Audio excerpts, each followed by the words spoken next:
کل ہند مجلس انقلاب پارٹی کے قائدین نے سکندرآباد میں واقع مسجد سیدنا غوث اعظم میں نماز ظہر ادا کی اور موقع میں ریلوے کی طرف سے مسجد کو منظم کرنے کی نوٹسوں کی مذمت کی۔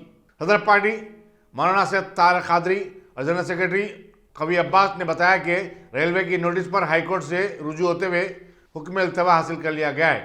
موقع میں ریلوے نے مسجد کی 600 گز سے زیادہ اراضی کو اپنی ملکیت بتاتے ہوئے اس کے تخلیے اور اسے منظم کرنے کی نوٹس جاری کی تھی، جس کے بعد مقامی مسلمانوں میں بے چینی پیدا ہو گئی تھی۔ کرنا مقصد نہیں ہے، لیکن یہ سوال ضرور کرنا ہے کہ مسجد میں بھی باہر بھی جھوٹ نہیں بولنا چاہیے، مسجد میں بھی جھوٹے باتیں کرنا کس حد تک صحیح ہے؟ کیا عدنان صاحب ایڈوکیٹ جو ہے انہوں نے ہائی کورٹ میں اپنا کوئی وکالت نامہ داخل کرا اس کیس میں؟ نہیں کرا۔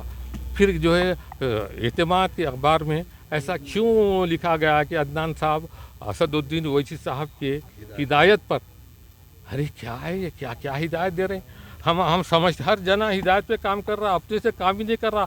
7 MLAs ہیں، 2 MLCs ہیں، اگر MP صاحب UP میں مصروف تھے تو جا کے اس مسجد کے سلسلے میں نمائندگی تو کر سکتے تھے، کیوں نہیں کر رہے ہیں؟ یہ کیا ملی بھگت ہے؟ ہم سوال کرنا چاہتے ہیں۔ خدارا بہت ہو گیا، 65 سال سے آپ کے حوالے مسائل کرے، آپ جو ہے صرف مسائل میں اپنے غریب رہا، بے گھر رہا، آپ کرایہ دار کی حیثیت سے اپنی زندگی بسر کرے، دادا حضرت قبلہ، والد صاحب صلاح الدین صاحب قبلہ، اور آپ 10 ایکڑ کے پیلس میں آپ کی فیملی ہر بھائی پیلسز میں ہیں۔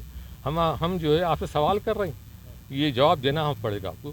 یہ اللہ تو ہمیں ہدایت دے کہ ہم منظم طور پہ وقف کی جائیدادوں کے سلسلے میں جو ہے تحریک چلائیں اور اپنے غربا کا حق حاصل کرنے میں کامیاب ہیں۔